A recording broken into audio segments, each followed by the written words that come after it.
வணக்கம் மக்களே! நம்ம இந்த வீடியோல எத பத்தி பார்க்க போறோம்னா, தமிழக அரசானது உரிமை தொகை திட்டத்தில பணம் வாங்குறவங்களுக்கு ரூ. 9,000 அவர்களுக்கு குடுக்க போறதாக அப்டேட் கிடைச்சிருக்கு. ஏற்கனவே மத்திய அரசானது தனியாக ரூ. 12,000 ஒவ்வொரு குடும்பத் தலைவிகளுக்கும் குடுக்க போறதாக ஒரு அப்டேட் வெளியாச்சு. இப்போ தமிழக அரசும் பார்த்தீங்கன்னா, ரூ. 9,000 குடுக்க போறதாக சொல்றாங்க. இதுக்கான ஆவணங்கள்லாம் என்னென்ன தேவைப்படும் மற்றும் இதுக்கான தகுதியானவர்கள் யாரு அப்படின்னு சொல்லிட்டு எல்லாத்தையும் நம்ம டீட்டெயிலா பார்க்கலாம். நீங்க இப்ப தான் நம்ம சேனல புதுசா பார்க்குறீங்கன்னா, மறக்காம சப்ஸ்கிரைப் பண்ணி பக்கத்துல இருக்கக்கூடிய பெல் ஐகான் பிரஸ் பண்ணிக்கோங்க. வீடியோக்குள்ள போறதுக்கு முன்னால கடைசி வரைக்கும் பாருங்க. ஃபர்ஸ்ட் 10 நிமிஷம் பார்த்தீங்கன்னா, முக்கியமான விஷயம் சொல்லியிருப்பேன். அதனால கடைசி வரைக்கும் பொறுமையா பாருங்க. இந்த ஒரு வீடியோவுக்கு லைக் குடுத்துட்டு சரி பார்க்க ஆரம்பிங்க. முக்கியமான விஷயம் என்ன அப்படின்னா, உரிமை தொகை திட்டத்தில மாதம் மாதம் ரூ. 1000 வாங்கிட்டு இருக்கக்கூடிய பெண்களுக்காக தான் இந்த வீடியோ. கலைஞர் மகளிர் உரிமை தொகை திட்டம் தற்போது பல்வேறு அரசியல் விமர்சனங்கள் மற்றும் நிதி மடைமாற்ற புகார்களால் தேர்தல் களத்தில் பெரும் விவாதப் பொருளாக மாறியுள்ளது. குறிப்பாக தலித் மக்களுக்கான சிறப்பு நிதி இத்திட்டத்திற்கு பயன்படுத்தப்பட்டதாக எழுந்துள்ள குற்றச்சாட்டு ஆளும் தரப்பிற்கு பெரும் நெருக்கடியை ஏற்படுத்தியுள்ளது. தமிழக அரசானது பெண்களுக்கு வங்கி கணக்கில் ரூ. 5,000 மொத்தமாக கொடுத்தாங்க இல்லையா, அந்த பணம் மத்திய அரசானது தலித் மக்களுக்காக ஒதுக்கக்கூடிய நிதியில தான் இந்த தமிழக அரசானது பெண்களுக்கு எடுத்து கொடுத்துருக்கதா இப்போ ஒரு குற்றச்சாட்டு வச்சிருக்காங்க. ஆனால் இதனால மக்களுக்கு ஏதாவது சிக்கல் வருமான்னு கேட்டிங்கன்னா எந்த பிரச்சனையும் கிடையாது. உங்கள் அக்கௌண்ட்டில் போட்ட அந்த ரூ. 5,000 திரும்ப எடுப்பாங்களான்னு கேட்டிங்கன்னா அதெல்லாம் எடுக்க மாட்டாங்க. அதனால் மக்கள் பார்த்தீங்கன்னா பேனிக் ஆகாமல் பயப்படாமல் இருங்க. இந்த திட்டத்தினால் பயனாளிகளின் வரவேற்பு இருந்தாலும் மறுபுறம் நிபந்தனைகள் மற்றும் நிதி முறைகேடு புகார்கள் திமுகவின் தேர்தல் வெற்றியை பாதிக்குமா என்ற கேள்வி எழுந்துள்ளது. அதாவது பெண்களுக்கு ரூ. 5,000 கொடுத்தாலும் கூட மாதம் மாதம் உரிமை தொகை ரூ. 1,000 கொடுக்குறாங்க இல்லையா, அது இன்னும் பல லட்சம் மக்களுக்கு பார்த்தீங்கன்னா கிடைக்காம தான் இருக்குது. சில தகுதிகள் சொல்லி அவங்க நிராகரிக்கப்பட்டிருக்காங்க. மாதம் மாதம் கொடுக்கக்கூடிய அந்த ரூ. 1,000 இன்னும் வாங்காம தான் இருக்காங்க. இந்த ரூ. 5,000 அவங்களுக்கு கிடைக்கல. கிட்டத்தட்ட 2 வருஷமா பார்த்தீங்கன்னா, மாசம் மாசம் கொடுக்கக்கூடிய ரூ. 1,000 வாங்காமலே போயிட்டாங்க. இந்த ரூ. 5,000 கிடைக்காம போயிருச்சு. இதனால வருத்தத்தோட தான் இருக்காங்க. இது ஒருத்தர் 2 பேர் கிடையாது. 30 லட்சத்துக்கும் மேல பார்த்தீங்கன்னா அப்படி இருக்காங்க. இந்த ரூ. 1,000 ஊக்கத்தொகை ஏழ்மையான குடும்பங்களில் உள்ள பெண்களுக்கு தங்களின் அத்தியாவசிய தேவைகளான மருந்து செலவுகள், கல்வி செலவுகள் மற்றும் அன்றாட சிறு தேவைகளை மற்றவைகள் சார்ந்து இருக்காமல் நிறைவேற்றிக் கொள்ள பெரிதும் உதவுகிறது.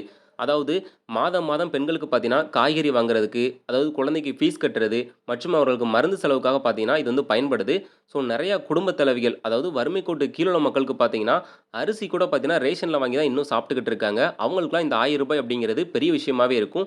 மாசமான பார்த்தீங்கன்னா சீட்டு கட்டுறது, குழு கட்டுறதுன்னு சொல்லிட்டு நிறையா இதுக்கு இந்த ரூ. 1,000 பயன்படுத்திக்கிட்டு இருக்காங்க. மேலும் பெண்களின் வங்கி கணக்கிற்கு நேரடியாக பணம் செல்வதால் குடும்ப முடிவுகளில் அவர்களின் சுயமரியாதையும் அதிகாரமும் அதிகரிப்பதோடு கிராமப்புற பொருளாதார சுழற்சியையும் இது ஊக்கப்படுத்துகிறது. அதாவது குடும்ப தலைவியுடைய அக்கௌண்ட்டுக்கே பார்த்தீங்கன்னா இந்த ரூ. 1,000 பணம் போகிறதுனால வீட்டில் இருக்கக்கூடிய ஆண்களை பார்த்தீங்கன்னா நம்பி இருக்க தேவையில்லை. ஏன்னா ரேஷன் அட்டையில் குடும்ப தலைவியான பெண்களுடைய அக்கௌண்ட்டு தான் பார்த்தீங்கன்னா இந்த பணம் ஒவ்வொரு மாதம் போகும். அதனால் குடும்ப செலவுகள் மற்றும் இதர செலவுகள் பார்த்தீங்கன்னா ஆண்களை நம்பி இருக்க தேவையில்ல, தனக்குத்தானே பார்த்தீங்கன்னா பயன்படுத்திக்கலாம். அவர்களுடைய சுயமரியாதை அதிகரிக்கும்னு சொல்லிட்டு தான் இந்த திட்டத்தை நோக்கமாக கொண்டு தொடங்கியிருக்காங்க. ஆனால் எதிர்க்கட்சிகளோ இந்த திட்டம் குறித்து பல குற்றச்சாட்டுகளை முன்வைக்கின்றன. மகளிர் உரிமை தொகை திட்டத்தில் தேர்தல் வாக்குறுதிப்படி அனைத்து பெண்களுக்கும் வழங்காமல் நிபந்தனைகள் மூலம் பலரை தகுதியற்றவர்களாக மாற்றியதே மக்களுக்கு செய்த துரோகம் என்பது பாஜகவின் முக்கிய குற்றச்சாட்டு. அதாவது திமுக ஆட்சிக்கு வர்றதுக்கு முன்பாக நாங்கள் ஆட்சிக்கு வந்தோம் அப்படின்னா அனைத்து பெண்களுக்கும் நாங்கள் மாதம் ரூ. 1,000 கொடுப்போம்னு சொல்லிட்டு தான் வாக்குறுதி கொடுத்தாங்க. ஆனால் ஆட்சிக்கு வந்ததுக்கு அப்புறமா குறிப்பிட்ட பெண்களுக்கு மட்டும்தான் இந்த ரூ. 1,000 கொடுத்துட்டு இருக்காங்க.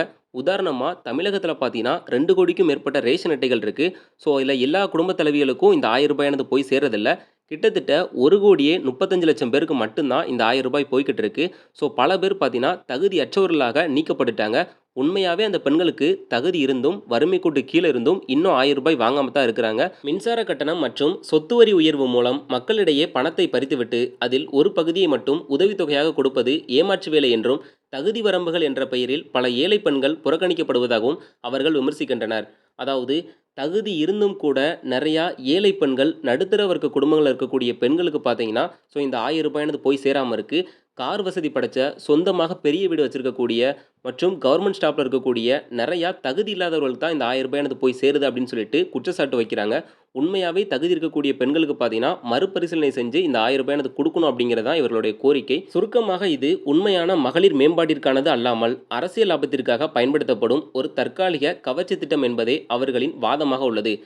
உண்மையிலே பார்த்தீங்கன்னா பெண்களுடைய வாழ்க்கை திறனை மேம்படுத்தணும் அப்படிங்கிறதுக்காக இந்த ரூ. 1000 கொடுக்கல. ஸோ அவர்களுடைய பெண்களுக்கான ஓட்டு பார்த்தீங்கன்னா வாங்கணும். ஏன்னா தமிழகத்தில பெண்களுடைய ஓட்டுகள் அதிகமா வாங்குனாங்க அப்படின்னா, அவங்க தான் அடுத்த சிஎம்மா இருப்பாங்க. ஸோ அந்த நிலைமையில பெண்களுடைய ஓட்டுக்காக தான் இந்த ரூ. 1000 திட்டத்த அறிவிச்சிருக்கிறதா பாஜக சைட்லேருந்து குற்றச்சாட்டு அப்படிங்கிறது வைக்கிறாங்க. இப்படிப்பட்ட சூழலில் மத்திய அரசு வழங்கிய பட்டியலின மக்களுக்கான சிறப்பு திட்ட நிதியை திமுக அரசு மகளிர் உரிமை தொகை வழங்க பயன்படுத்தியதாக தேசிய தாழ்த்தப்பட்டோர் ஆணையரகத்தில் தலித் விடுதலை இயக்கம் சார்பில் புகார் அளிக்கப்பட்டுள்ளது. ஸோ மத்திய அரசானது தமிழகத்தில் இருக்கக்கூடிய தலித் மக்களுக்கு அளித்த இந்த நிதியை தமிழக அரசானது உரிமை தொகை திட்டத்திற்கு எடுத்து பயன்படுத்தியதாக குற்றச்சாட்டு வச்சுருக்காங்க. ஸோ ஏற்கனவே பார்த்தீங்கன்னா மாதந்தோறும் கொடுக்கக்கூடிய ரூ. 1000 ஆகட்டும், இப்போ கொடுத்த இந்த ரூ. 5000 ஆகட்டும், எல்லாமே தலித் மக்களுக்கு ஒதுக்கப்பட்ட நிதியிலிருந்து தான் எடுத்து கொடுத்துருக்கதா பாஜக சைட்லேருந்தும் சரி, இப்போ விடுதலை இயக்கம் சார்பிலிருந்தும் பார்த்தீங்கன்னா தலித்திலிருந்து ஒரு புகார் வந்து கொடுத்துருக்காங்க. இது குறித்து அதன் தலைவர் கருப்பை அளித்துள்ள மனுவில் மகளிர் உரிமை தொகையாக மாதம் ரூ. 1000 வழங்கும் திட்டம் 2023 துவங்கப்பட்டது. கடந்த 3 ஆண்டுகளாக பெண்களுக்கு மாதம் ரூ. 1000 வழங்கப்பட்டு வருகிறது. ஸோ கடந்த 3 வருஷத்துலேயும் மாதம் மாதம் ரூ. 1000 கொடுத்தாங்க அப்படின்னா ரூ. 36,000 பார்த்தீங்கன்னா கிட்டத்தட்ட கொடுத்துருப்பாங்க. ஸோ இதனால் பார்த்தீங்கன்னா மத்திய அரசு தலித்துகளுக்காக ஒதுக்கப்பட்ட நிதியிலிருந்து தான் எடுத்து கொடுத்துருக்காங்க.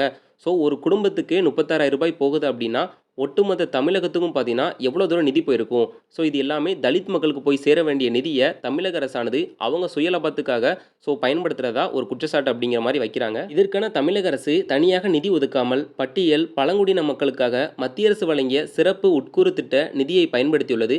அதன்படி சமூக பாதுகாப்பு மற்றும் நலத்துறை என்ற தலைப்பில் எஸ்சி எஸ்டி சிறப்பு உட்கூறு திட்ட நிதியை மகளிர் உரிமை தொகை என்ற துணை தலைப்பின் கீழ் மடைமாற்றம் செய்துள்ளனர். ஸோ இதனால் கடந்த 3 ஆண்டுகளில் மட்டும் 1,00,000 கோடி ரூபாய்க்கு அதிகமான தொகை இத்திட்டத்திற்கு வழங்கப்பட்டுள்ளது. ஸோ குறிப்பாக பிற்படுத்தப்பட்டோர் அப்படின்னு சொல்லக்கூடிய எஸ்சி எஸ்டி இந்த சிறப்பு பிரிவினர்களுக்காக வழங்கக்கூடிய மத்திய அரசு நிதியை தமிழக அரசானது பயன்படுத்தியிருக்கிறதா குறிப்பாக சொல்லப்படுது. அதனால் பட்டியல் பழங்குடியின மக்கள் வசிக்கும் இடங்களில் எந்த அடிப்படை வசதியும் செய்து தரப்படவில்லை. எனவே எஸ்சி எஸ்டி மக்களின் வாழ்வாதாரத்தை மேம்படுத்தும் நோக்கில் மத்திய அரசு வழங்கிய நிதியை இவ்வாறு மடைமாற்றம் செய்துள்ள அதிகாரிகள் மீது சட்ட நடவடிக்கை எடுக்க வேண்டும் என்று அதில் கூறப்பட்டுள்ளது. தேர்தல் நெருங்கும் வேளையில் ரூ. 5,000 வரை நிலுவைத் தொகையோடு சேர்த்து வழங்கி வாக்குகளை அள்ளலாம் என திட்டமிட்டு திமுகவுக்கு இந்த தீவிரமான விமர்சனங்கள் பெரும் பின்னடைவாக பார்க்கப்படுகிறது. ஸோ திமுக பார்த்தீங்கன்னா மீண்டும் ஆட்சி அமைக்கணும் அப்படின்னு சொல்லிட்டு குறிப்பாக தேர்தல் நேரத்தில் பார்த்தீங்கன்னா அவசரமாக இந்த ரூ. 5,000 பெண்களுக்கு கொடுத்தாங்க. ஸோ இந்த ரூ. 5,000 பணம் எங்கேருந்து வந்துச்சு அப்படின்னு சொல்லிட்டு இப்போ ஒரு குற்றச்சாட்டு வைக்கிறதுனால இதுவே தேர்தலில் பார்த்தீங்கன்னா திமுகவுக்கு பின்னடைவு அடையும் அப்படின்னு சொல்லிட்டு பாஜக தரப்புலேருந்தும் சரி மற்ற கட்சிகளும் சரி குற்றச்சாட்டு அப்படிங்கிறத வைக்கிறாங்க. அனைவருக்கும் என்று சொல்லிவிட்டு நிபந்தனைகள் மூலம் கோடிக்கணக்கான பெண்களை புறக்கணித்து தங்களுக்கு இழைக்கப்பட்ட அநீதியை என பொதுமக்கள் கருதுவது திமுகவிற்கு பலவீனமாக புள்ளியாக மாறியுள்ளது. ஸோ பெண்களுக்கு பார்த்தீங்கன்னா அனைத்து வகையான பெண்களுக்குமே ரூ. 1000 கொடுக்கப்படும் தான் சொன்னாங்க. ஆனால் ஆட்சிக்கு வந்ததுக்கப்புறமா தகுதி உடையவர்கள்னு சொல்லிட்டு ஒரு பட்டியல் லிஸ்ட்டையே பார்த்தீங்கன்னா கொடுத்தாங்க. அதாவது அவர்களுக்கு சொந்தமாக பெரிய வீடு இருக்கக்கூடாது, கார் இருக்கக்கூடாது, அதே மாதிரி குடும்பத்தில் யாரும் கவர்மெண்ட் ஸ்டாஃப் இருக்கக்கூடாது, அதே மாதிரி பென்ஷன் பார்த்தீங்கன்னா வாங்கக்கூடாது. அது அந்த குடும்ப தலைவி பார்த்தீங்கன்னா முக்கியமாக பென்ஷன் எந்த ஒரு ஸ்கீமில் இருந்தும் பார்த்தீங்கன்னா வாங்கக்கூடாது. சென்ட்ரல் கவர்மெண்ட்டாக இருந்தாலும் சரி, ஸ்டேட் கவர்மெண்ட்டாக இருந்தாலும் சரி, முக்கியமாக எந்த ஒரு ஸ்கீம்லையும் இருக்கக்கூடாது அப்படின்னு சொல்லியிருந்தாங்க.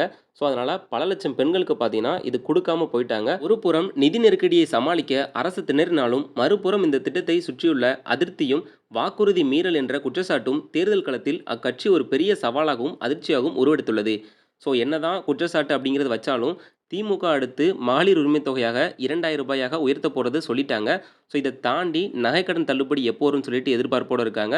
ஸோ அதில் நகைக்கடன் தள்ளுபடி வந்துச்சு அப்படின்னா அடுத்த ஆட்சி அப்படிங்கிறது திமுக சைடில் தான் இருக்கும். ஸோ இது தவிர கல்வி கடன் தள்ளுபடி, பயிர்க்கடன் தள்ளுபடின்னு சொல்லிட்டு எக்கச்சக்கமான ஸ்கீம்ஸ் பார்த்தீங்கன்னா வரப்போகுது.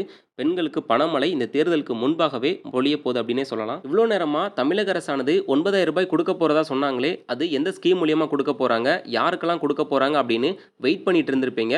ஸோ இப்போ அதை நான் சொல்கிறேன். அதுக்கு முன்னால் இந்த விஷயத்தை ஏன் சொன்னேன் அப்படின்னா, நிறையா பேருடைய அக்கௌண்ட்டில் பார்த்தீங்கன்னா ரூ. 5,000 பணம் வந்ததும் திரும்ப பார்த்தீங்கன்னா கவர்மெண்ட் சைட்லேருந்தே ரிட்டர்ன் எடுத்துப்பாங்க அப்படின்னு சொல்லிட்டு நிறையா பேர் நம்பிட்டு இருக்காங்க.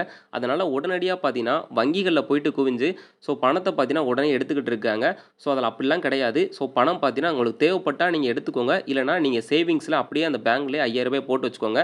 கவர்மெண்ட் ஒன்ஸ் போட்டாங்க அப்படின்னா திரும்ப பார்த்தீங்கன்னா ரிட்டர்ன் எடுக்க மாட்டாங்க. இது போன்று சமூக வலைதளங்களில் நிறையா விஷயங்கள் பரவிக்கிட்டு வருது. மக்கள் பார்த்தீங்கன்னா அதை நம்ப வேண்டாம் அப்படின்னு சொல்லிட்டு தமிழகத்தில் தலைமைச் செயலகம் அங்கேருந்தே பார்த்தீங்கன்னா சொல்லியிருக்காங்க. அதனால் நீங்கள் பயப்பட தேவையில்ல. ஏற்கனவே சமீபத்தில் தமிழக அரசானது உரிமை தொகையில் பணம் வாங்கிட்டு இருக்கக்கூடிய பெண்களுக்கு ரூ.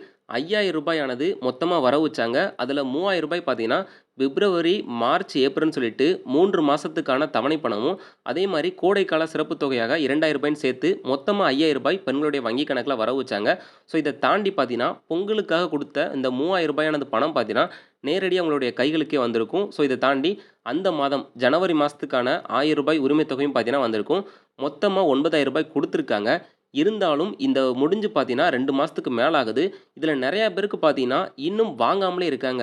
ஸோ இந்த ரூ. 5000 ஆகட்டும், அதே மாரி ஜனவரி மாசம் குடுத்த ரூ. 4000 பார்த்தீங்கன்னா, நெறைய பேருக்கு வந்து கிடைக்காம இருக்கு.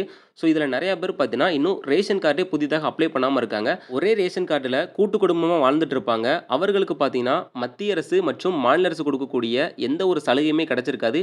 குறிப்பா இந்த உரிமை தொகை பணமும் கிடைச்சிருக்காது. இந்த ரூ. 5000 பணமும் கிடைச்சிருக்காது.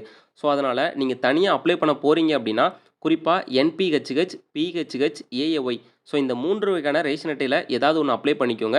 ஏன்னா, இவர்களுக்கு பார்த்தீங்கன்னா, முன்னுரிமை அப்படிங்கிறது குடுப்பாங்க. ஸோ ரேஷன் கடைகளே ஆகட்டும், நீங்க எந்த ஒரு நிதி ஸ்கீமா இருந்தாலும் சரி, உங்களுக்கு கண்டிப்பா கிடைக்கும். அதனால இத தெரிஞ்சு வச்சுட்டு அப்ளை பண்ணுங்க. ஏன்னா, நீங்க உரிமை தொகைக்கு அப்ளை பண்ண போறீங்க அப்படின்னாலே, ஃபர்ஸ்ட்டு ரேஷன் கார்டு தான் பார்த்தீங்கன்னா கேட்பாங்க. ஸோ அதுலயும் நீங்க வறுமை கோட்டு கீழ வந்திருக்கீங்களா அப்படின்னு சொல்லிட்டு பார்ப்பாங்க. மகளிர் உரிமை தொகை திட்டத்தில நான் விண்ணப்பிச்சிருக்கேன். ஆனா, இதுவரைக்கும் 1 மாசம் கூட ஒரு தவணை பணம் கூட நான் வாங்கல அப்படின்னு சொல்லிட்டு நெறைய பேர் இருப்பீங்க. உங்களுடைய மனுக்கள்லாம் பார்த்தீங்கன்னா நிராகரிக்கப்பட்டிருக்கும். ஸோ மீண்டும் மீண்டும் பார்த்தீங்கன்னா, மேல்முறையீடு பண்ணியிருப்பீங்க. அதிலயுமே ரிஜெக்ட் பண்ணியிருப்பாங்க. ஆனா உண்மையாவே உங்களுக்கு தகுதி இருந்துச்சு, தகுதி உடையவர்களா இருக்கிறீங்க அப்படின்னா, ஸோ உங்களுடைய ரேஷன் கார்ட வச்சு பக்கத்தில இருக்கக்கூடிய வட்டாட்சியர் அலுவலகத்துக்கு போயிட்டு பார்த்தீங்கன்னா, நீங்க நேரடியா அப்ளை பண்ணிக்கலாம். இல்லன்னா உங்களுக்கு என்னென்ன கிரைட்டீரியா சொல்லி ரிஜெக்ட் பண்றாங்களோ, அத சொல்லி பார்த்தீங்கன்னா, நீங்க அதுக்கான ப்ரூஃப் குடுத்து இப்ப நீங்க வந்து அப்ளை பண்ணிக்கலாம். உதாரணமா ரேஷன் கார்டு மூலியமா உங்களுக்கு வந்து இல்ல நீங்க சர்க்கரை ரேஷன் அட்டை இருக்கு அப்படின்னா, ஸோ உங்களுடைய ரேஷன் கார்ட காமிங்க. அதில என்ன சிம்பல் போட்டிருக்கு அப்படிங்கிறத சொல்லி நீங்க வாங்கிக்கலாம். மற்றும் வருமான சான்றிதழ் இருந்தா இதையுமே கொண்டு போய் நீங்க அப்ளை பண்ணிக்கலாம். ஏன்னா, எலக்ஷனுக்கு பார்த்தீங்கன்னா, இன்னும் 2 மாதம் தான் இருக்கு. அதுக்கப்புறம் அதிமுக ஆட்சிக்கு வந்தாலும் சரி, திமுக ஆட்சிக்கு வந்தாலும் சரி, ஸோ உரிமை தொகை அப்படிங்கிறது ரூ. 2000 குடுக்க போறதாக சொல்றாங்க. ஸோ அதனால எலக்ஷனுக்கு முன்பாகவும் பார்த்தீங்கன்னா, நெறையா பணமழை பொழியப் போகுது. நெறையா ஸ்கீம்ஸ் பார்த்தீங்கன்னா கொண்டு வர போறாங்க. அதெல்லாம் வாங்கணும் அப்படின்னா, முக்கியமா ரேஷன் அட்டை அப்படிங்கிறது தேவைப்படும். ஸோ அதனால இத நீங்க அப்ளை பண்ணி வச்சுக்கோங்க. ஸோ இந்த மகளிர் உரிமை தொகை மூலியமா தான் அனைத்து ஸ்கீமுமே பார்த்தீங்கன்னா, இப்ப குடுத்துட்டு இருக்காங்க. மத்திய அரசும் இந்த ரூ. 12,000 அவர்களுக்கு தான் முக்கியமா குடுக்க போறாங்க. அதே மாரி இப்போ இந்த தமிழக அரசானது ஏற்கனவே குடுத்த ரூ. 4,000 ஆகட்டும், இந்த ரூ. 5,000 ஆகட்டும் எல்லாமே இந்த குடும்பத் தலைவிகளுக்கு மட்டும் தான் கிடைச்சுக்கிட்டு இருக்கு. இந்த உரிமை தொகை திட்டத்தில விண்ணப்பிக்கிறதுக்கான தேவையான ஆவணங்கள் என்னென்ன அப்படின்னா, ஃபர்ஸ்ட்டு ஆதார் கார்டு தேவைப்படும். 2வது குடும்ப அட்டை, அதாவது இப்ப இருக்கக்கூடிய ஸ்மார்ட் கார்டு தேவைப்படும். 3வது வங்கி பாஸ்புக் பார்த்தீங்கன்னா தேவைப்படும். முடிஞ்ச அளவு பார்த்தீங்கன்னா, கவர்மெண்ட் சைடுல இருக்கக்கூடிய பேங்கா வந்து நீங்க வச்சுக்கோங்க. அதாவது SBI, IOB, Indian bank so இந்த மாரி பேங்கா வச்சுக்கோங்க. அதே மாரி மின் கட்டண ரசீது, அதாவது வீட்ல இருக்கக்கூடிய கரண்ட் பில்லுடைய ரசீது பார்த்தீங்கன்னா தேவைப்படும். உங்களுடைய பாஸ்போர்ட் சைஸ் ஃபோட்டோ, குடும்பத் தலைவி யாரோ அவருடைய பாஸ்போர்ட் சைஸ் ஃபோட்டோ தேவைப்படும். வாக்காளர் அட்டை தேவைப்படும். அதாவது பார்த்தீங்கன்னா, ஒரு சில இடங்கள்ல வந்து கேட்பாங்க. அதாவது ஓட்டர் ஐடி பார்த்தீங்கன்னா வேணும்னு சொல்லிட்டு. அதே மாரி 100 நாள் வேலைவாய்ப்பு அட்டை.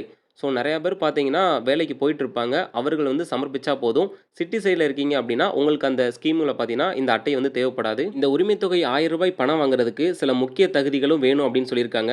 ஃபர்ஸ்ட்டு 21 வயது நிரம்பியவராக இருக்க வேண்டும். குடும்ப ஆண்டு வருமானம் 2,00,000ற்குள் இருக்க வேண்டும் சொல்லியிருக்காங்க. 5 ஏக்கருக்கு குறைவான நன்செய் அல்லது 10 ஏக்கருக்கு குறைவான புன்செய் நிலம் கொண்டிருக்க வேண்டும். அதாவது சிறு குறு விவசாயிகளுக்கு பார்த்தீங்கன்னா, கட்டாயமா கிடைக்கும். அதே மாரி உங்களுடைய ஆண்டு வருமானம் 2,50,000க்குள்ள இருக்கணும் அப்படின்னு சொல்றாங்க.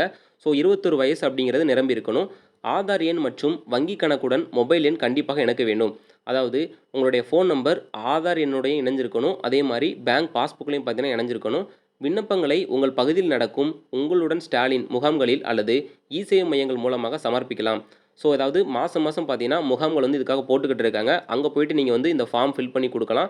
இல்ல அப்படின்னா, இ-சேவை மையங்களையும் போயிட்டு நீங்க வந்து குடுத்து இதுக்கான ஃபார்ம் வந்து சப்மிட் பண்ணிக்கலாம். தமிழகத்தில மொத்தம் 2,00,00,000க்கும் மேற்பட்ட ரேஷன் அட்டைகள் பார்த்தீங்கன்னா இருக்கு. அதுல 1,30,00,000 பேருக்கு மட்டும் தான் இந்த மகளிர் உரிமை தொகை ரூ. 1000 மாதம் மாதம் கிடைச்சுக்கிட்டு இருக்கு. மிச்சம் இருக்கக்கூடிய 1,00,00,000க்கும் மேற்பட்ட பெண்களுக்கு வந்து இந்த ரூ. 1000 அப்படிங்கிறது கிடைக்கிறதே இல்ல. ஸோ இவர்களுக்கு மீண்டும் பார்த்தீங்கன்னா, மறுபரிசீலனை செஞ்சு எப்போ வந்து விண்ணப்பம் விநியோகிக்க போறாங்க அப்படின்னு வந்து தெரியல. ஸோ அந்த அப்டேட் கிடைச்சிச்சு. மீண்டும் பார்த்தீங்கன்னா, அப்ளை பண்ணலாம் அப்படின்னு சொன்னாங்கன்னா, அந்த தகவல உடனே தெரிஞ்சுக்கிறதுக்கு நம்ம சேனல ரெகுலரா ஃபாலோ பண்ணி வாட்ச் பண்ணுங்க. உடனடியா அதற்கான டீட்டெயிலான வீடியோ பார்த்தீங்கன்னா நம்ம போடுவோம். ஸோ இந்த ஒரு வீடியோ பிடிச்சிருக்கும் அப்படின்னு நம்புறேன். உங்களுக்கு தெளிவான விளக்கம் கிடைச்சிருக்கும். ஸோ இது போன்ற பயனுள்ள தகவல்லாம் நீங்க உடனுக்குடன் தெரிஞ்சுக்கணும் அப்படின்னு நினைச்சீங்கன்னா, நம்ம சேனல சப்ஸ்கிரைப் பண்ணி இந்த ஒரு வீடியோக்கு பார்த்தீங்கன்னா ஷேர் பண்ணுங்க. உங்களுக்கு தெரிஞ்ச ஃப்ரெண்ட்ஸ் பார்த்தீங்கன்னா அவங்களுக்கு யூஸ்ஃபுல்லா இருக்கட்டும். நன்றி.